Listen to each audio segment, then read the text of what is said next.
We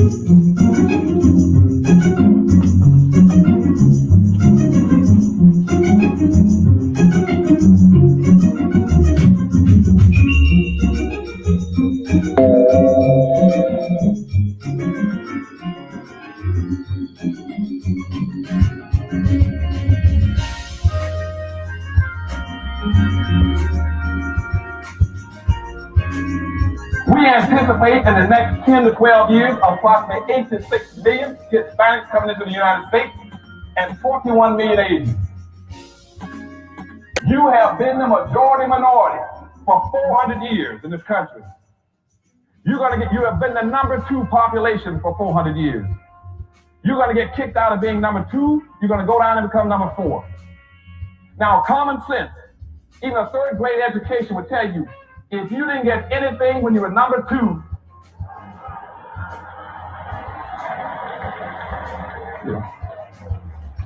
you all jumped ahead of me, but anyway, you can guess what you're going to get when you become number 4. President Biden, do you support reparations? Well, I think, since I haven't spoken on this, got a chance. Number one, the reason we're the country we are is because of immigration. We've been able to cherry pick the best from every single continent. The people who come here have determination, resilience. They are ready to stand up and work like the devil. We have 24 out of 100 children in our school today is Hispanic. The idea that we are going to walk away and not provide every opportunity for them is that not only stupid and immoral, but it's bad for America. They are the future of America. Systemic racism that has plagued our nation for far, far too long. I said that over the course of the past year that the blinders have been taken off the nation, the American people. But what many Americans didn't see or had simply refused to see couldn't be ignored any longer. Those 8 minutes and 46 seconds that took George Floyd's life opened the eyes of millions of Americans and millions of people around all over the world. It was the knee on the neck of justice, and it wouldn't be forgotten. It's not white Americans' fault, but just a fact. At the very same time that America refused to give the Negro any land, through an act of Congress, our government was giving away millions of acres of land in the West and the Midwest, which meant that it was willing to undergird its white peasants from Europe with an economic floor. But not only did they give the land, they built land-grant colleges with government money to teach them how to farm. Not only that, they provided county agents to further their expertise in farming. Not only that, they provided low interest rates in order that they could mechanize their farm.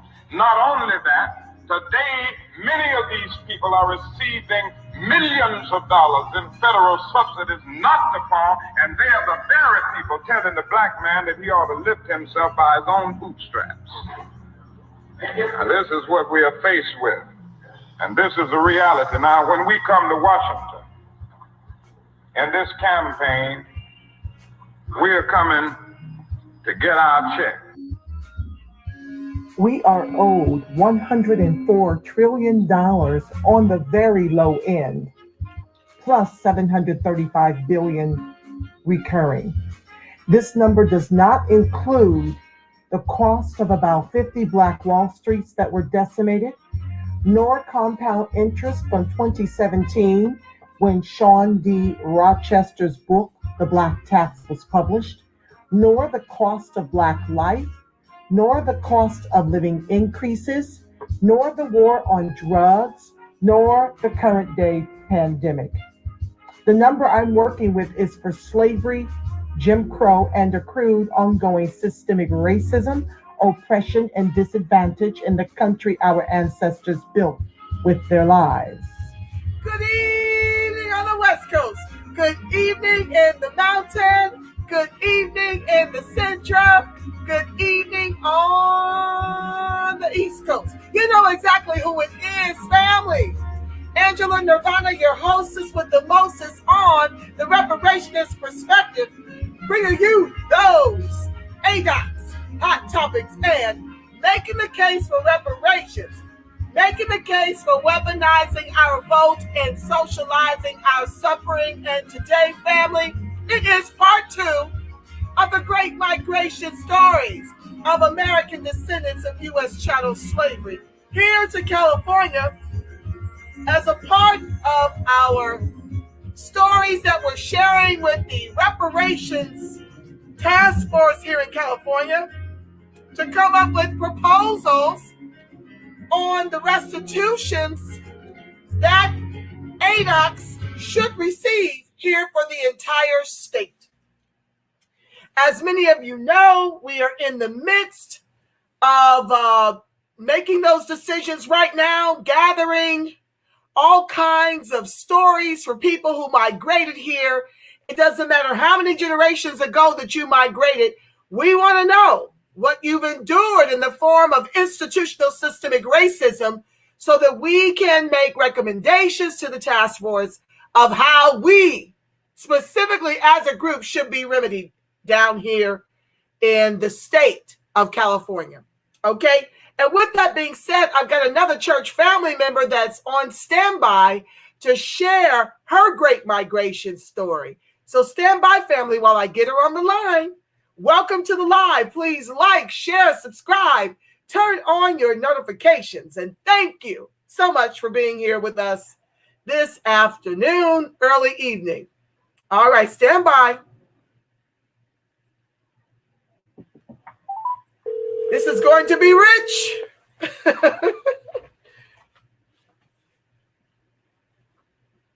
Hi, Angela. Hi, Kay. How are you? I'm doing fine. Wonderful, my dear. I want to thank you so much for taking time out of your Sunday evening to spend with my viewers all over the world to share. Anyway, for the cause. Well, we are so grateful that you're down for the cause. I've shared with them that you're my church family member. I didn't share with them your illustrious age. I'm 79. You're 79. And I mean, this woman here is just my everything. She's one of my closest friends at Up Church.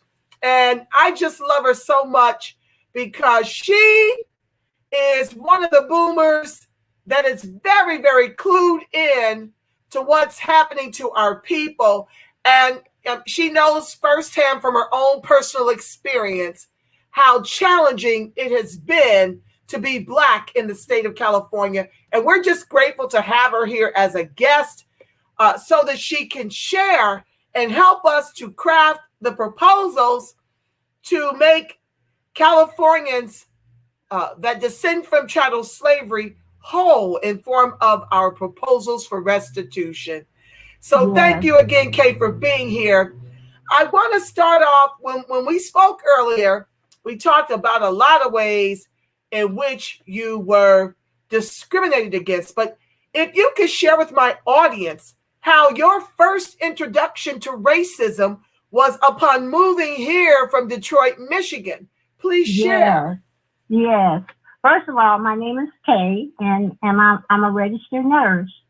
And I want to talk about racial discrimination. I came from Detroit, Michigan, and I left there when I was 27 years old. Detroit is 80 to 90% Black even now. I never, ever experienced any racism when I lived in Detroit, nor did I see people sleeping on the floor or on the ground outside. There was none of that when I left in 1969. I don't know what's happening now, but there was none of that existed at that time.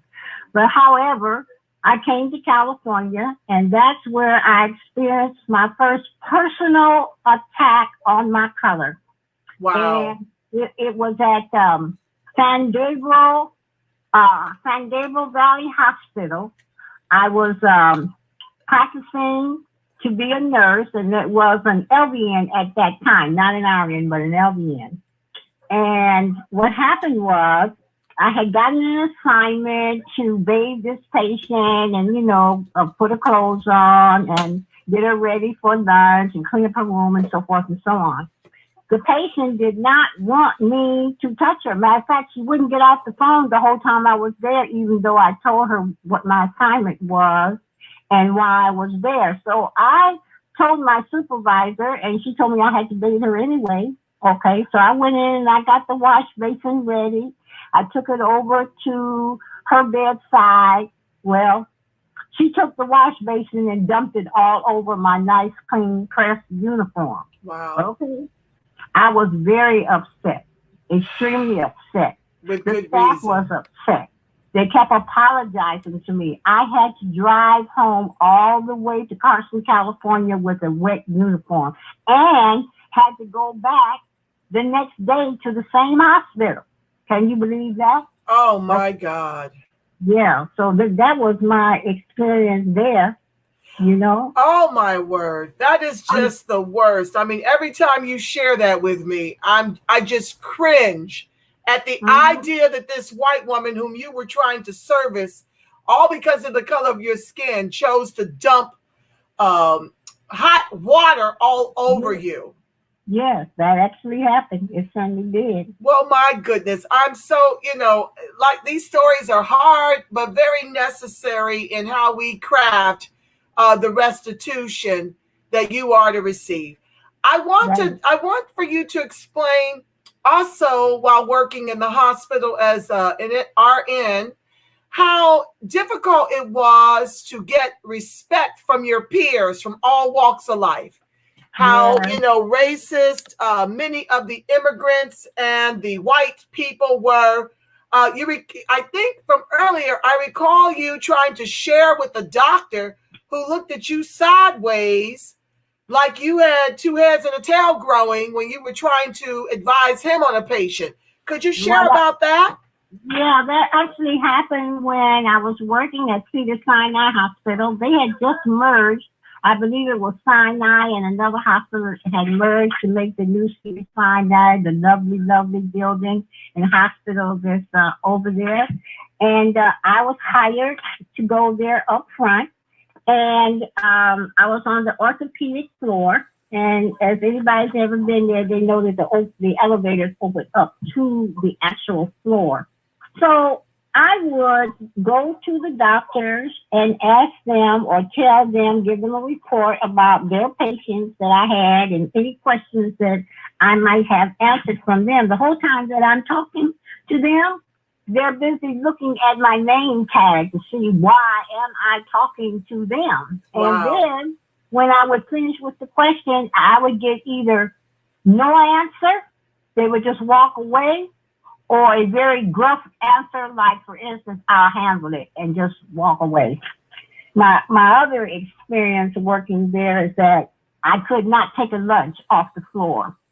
And the reason why I couldn't take a lunch off the floor is because certain nurses would come and they would do damage to my patients, like turn up their IV or do something else.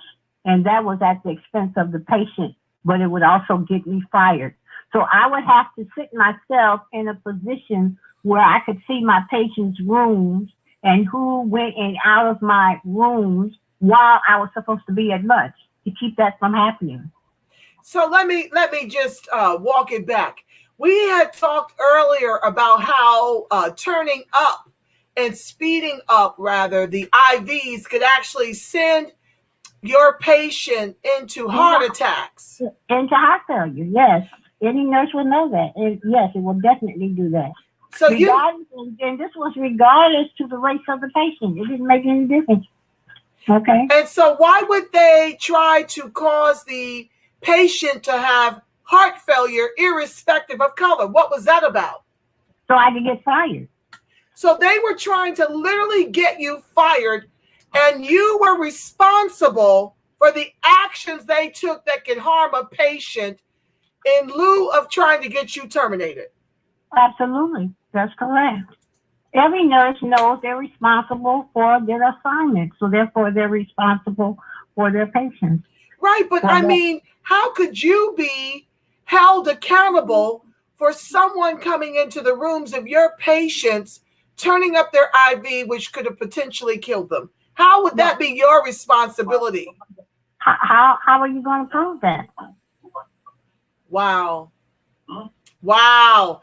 So you were constantly, in kind of a fight or flight situation within these hospitals that we know, by and large, have medical bias, at least where we are concerned.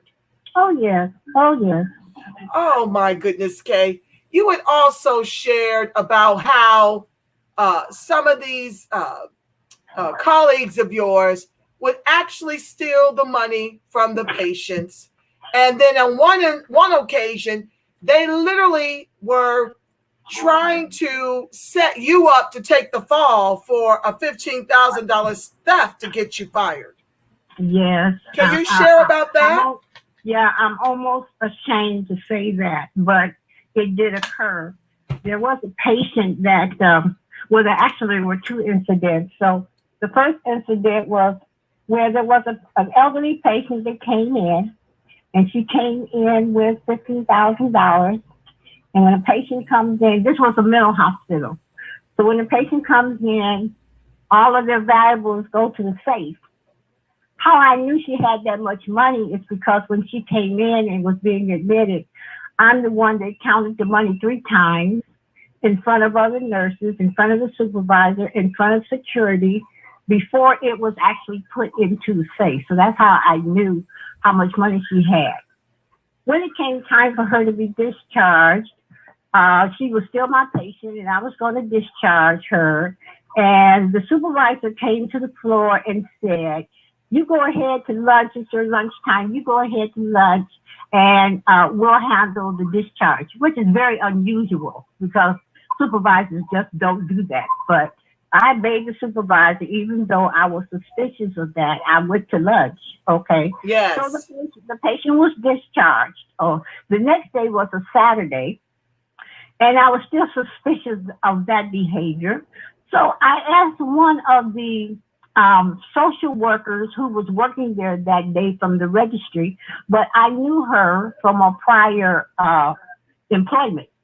And I asked her to do me a favor. I asked her, would she call the board and care home where this particular patient had gone the day before, and ask them, did she arrive with any money?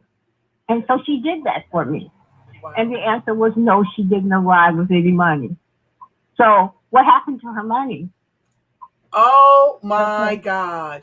Yeah, what happened to her money? So later on, they tried to say that I took the money, okay? But they were never able to prove anything like that.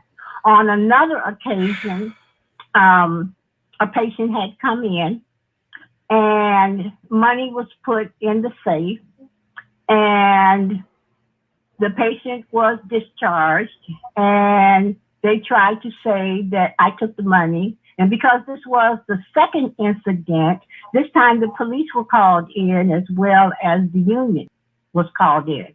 And so they investigated me and everyone for about 6 months.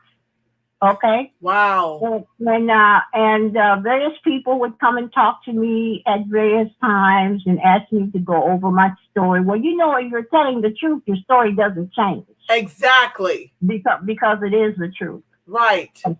But if you're telling a lie, it's liable to change, because who can remember every little detail of a lie? Very true. The outcome of that was, once again, it was someone in the nursing office that had taken the money, because those were the last fingerprints that they found on the envelope.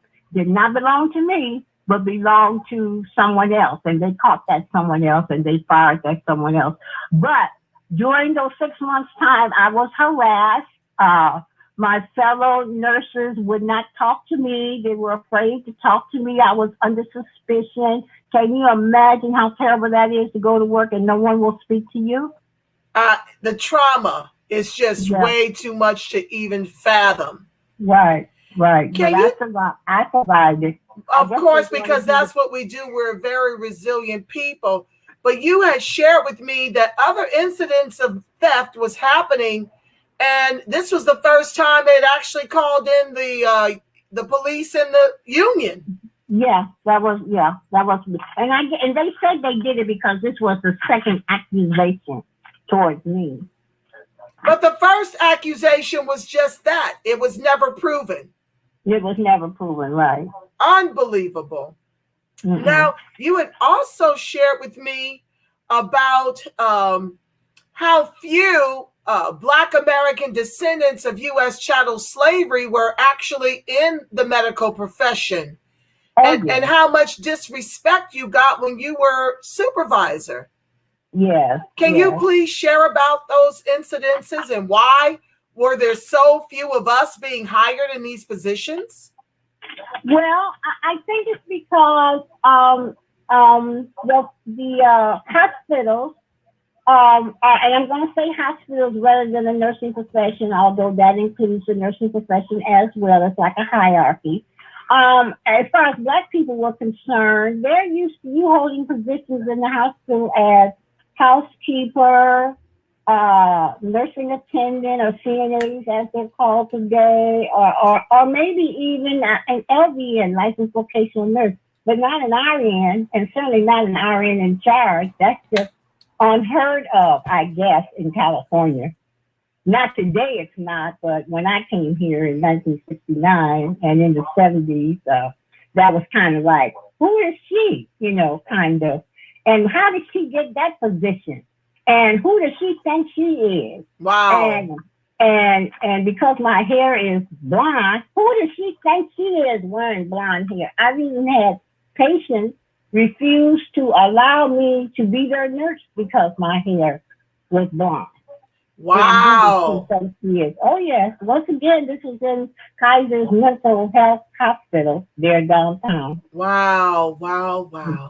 Mm-hmm. Yeah. And so you were talking about, how, we were hardly in the capacity, like you mentioned, very few and far between, as far as RNs in charge. And how discriminatory they were when you chose your hair color. I think you were sharing with me also about even some of the African women, chiding on and not being very kind to you. Is that true? Yes. Kaiser is known for hiring people of all races, Orientals, Filipinos, and even Africans, I learned a little later on that they would hire them because they could hire them for less pay than what they paid the average United States citizen. They could get them to work for less pay. Okay, that's one of the reasons. However, I don't know. The African nurses that came there to work did not like me being in charge either. And I really don't know the reason for that. And, that was very hurtful. Yes. But, I've heard they don't like us, but I don't know that to be true. I mean, I just can only go from my own experience. They didn't like me being in charge either. I guess they were used to white people being in charge and used to taking orders from white people. And I guess that's okay. But to take an order from somebody that looked like them, they didn't like that at all. Well, I can fill you in on that. First of all, they've allowed themselves to be colonized. And there's a lot of corruption in Africa. Yeah. So when they get here, many of them descend from slave traders. Okay. Not all, but quite a few. So they come in with money and their British trained education and all this kind of stuff. Absolutely. And so in and of itself, instead of coming here being gracious that our ancestors died for them to enjoy the freedoms of climbing over top of us with our affirmative actions, they tend to look down their noses at us. Yeah. And so as far as these what these are our own brothers and sisters. Well, not really. They're supposed to be because they're black, but all skin folk ain't kinfolk. And so what you find is Africans who feel superior to you. Yeah, so how in the world are you, from what they consider a descendant of U.S. chattel slavery, whom their ancestors sold you into, How dare you be in charge of them when they knew that they were clever enough to use your affirmative action for the come up? And here you are as a lowly descendant of U.S. chattel slavery. I'm a descendant of slave traders. You are a descendant of chattel slaves. You're beneath me. And so this is the attitude of far too many, not all, African people that migrate here, that never had to fight for a thing in that respect because they've always had privilege. They become a lot like our white oppressors in these spaces. And they treat us like they are superior. That's hard to take, believe it or not. Oh, no, I believe it. I believe it. And it's so, this is why during this time when Haiti is having so much challenge at the border, yes, as much as I can empathize, I really don't have much to say about it because of the mistreatment of all the Black immigrants, the majority of Black immigrants, not all, who come to this country and feel entitled. Because truth be told, they're doing between $12,000 and $20,000 better than those of us whose ancestors built the very wealth they eat from with their lives. So I don't sit up here and bellyache. I feel for you, but I feel even stronger for my people whom you don't give a care about what's happening to us, wherein white supremacy and white oppression is concerned. And we'll put you under the bus if something goes down. Yes. Oh, yes. The bus really quick. Oh, no, ma'am, it was her. She did it. Yeah. Absolutely. But you got to understand, they got a bazillion tribes at war with each other right in Africa. Yeah. And so they don't mind division. They don't mind acting as an elitist club to make sure they get their butter biscuits and make sure we are the ones who are the anchor of this country's capitalism. But may I say something about that real quick? Sure.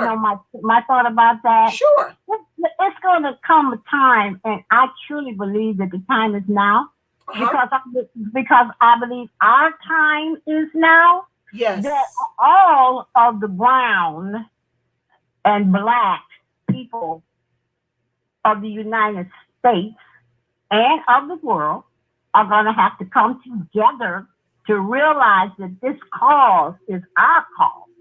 Okay? Yes. And to be able to get what it is that's needed for us. I really truly believe that. Starting with the people of slavery here in the United States, okay? Mm-hmm. But I truly believe that their time is up and our time is now. Because what goes around comes around, and this is our time now. Well, I pray you're right, Kay. But the challenge is they've managed to neutralize us economically, and far too many of us are still voting a trifecta of the Democrats, whom has given away our reparations to all these other groups while giving us Juneteenth and hip hop holidays. They know because they can get away with that. They can get away with that, but we're not going to let them get away with that. Continue to get away with that. Well, that's why we're speaking. Well, okay, that's true, but the only way we don't let them get away with it is to weaponize the vote.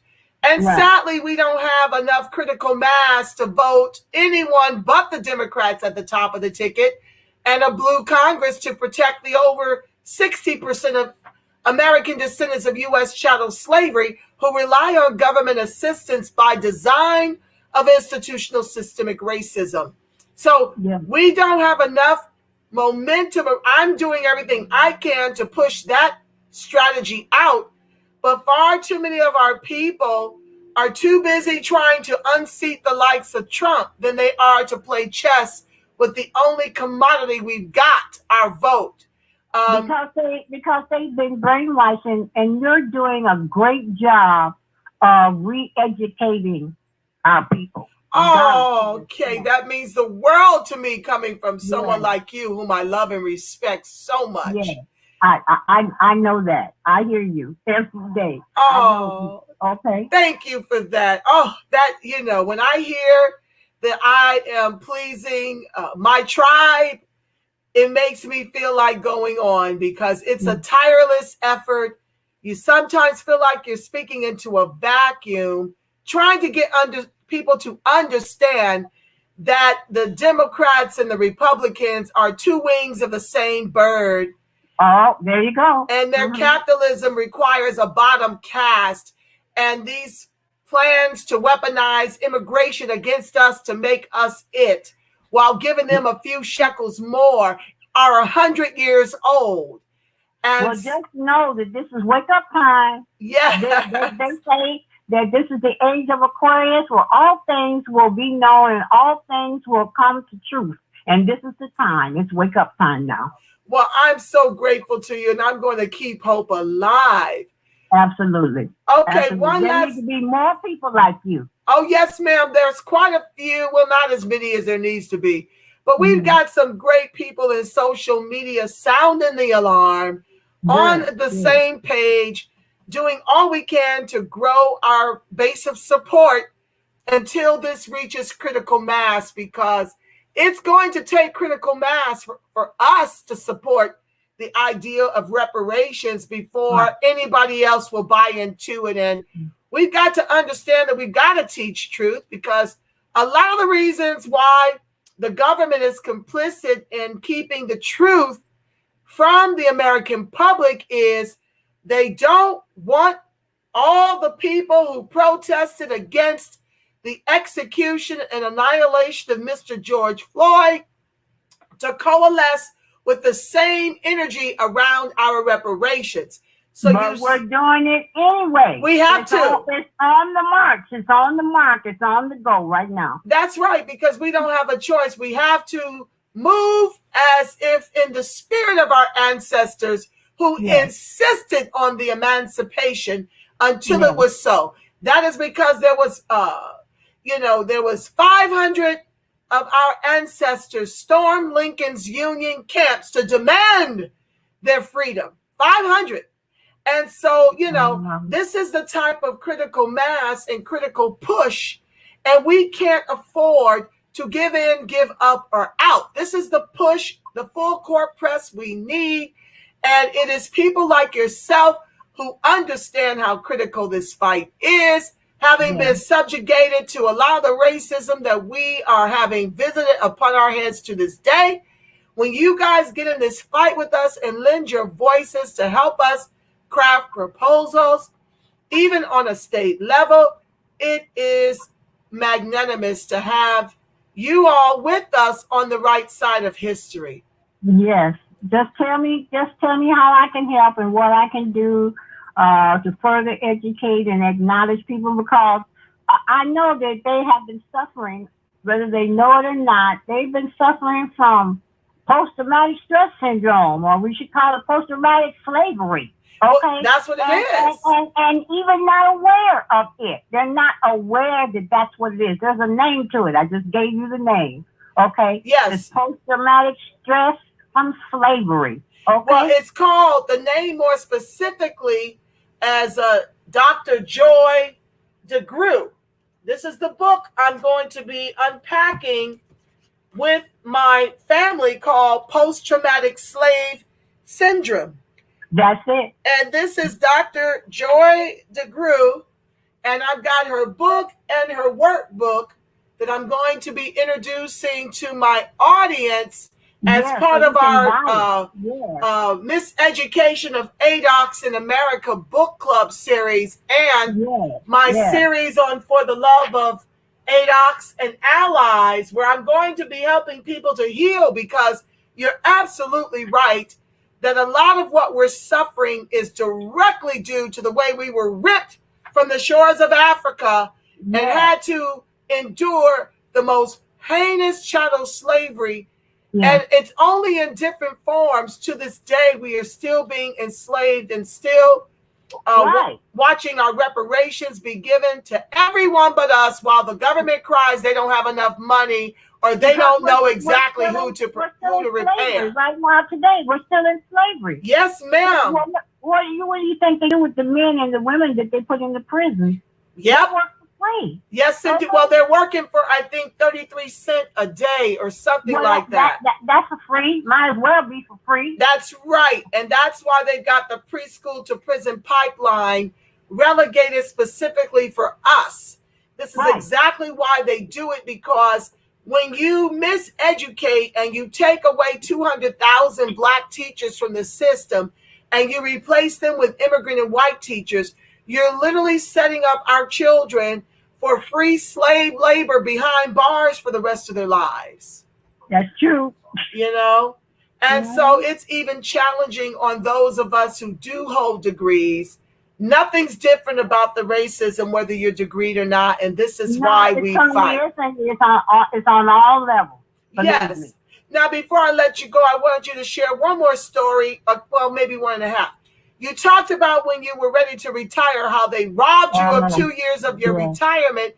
And then you talked about how your salary went from $120,000 a year upon retiring from Kaiser, and then is now barely enough to survive out here in California. Can you share about that before I pray us out? Well, sure. My last little horror story there with Kaiser. I had prayed to God and asked him to just, even though these things were going on and they were finding any little thing that they could fire me for, and just, were unsuccessful without blazingly just saying you're fired. Okay. We do have a union there. I just asked God to please let me hold out. Okay. Let me hold out so I can be there to retire, so that I can get a good retirement pension and live my life. Okay. Yes. And plus, the things that I saw happening in the mental health field were not good at all. Okay. And I really wanted to get out of that for real.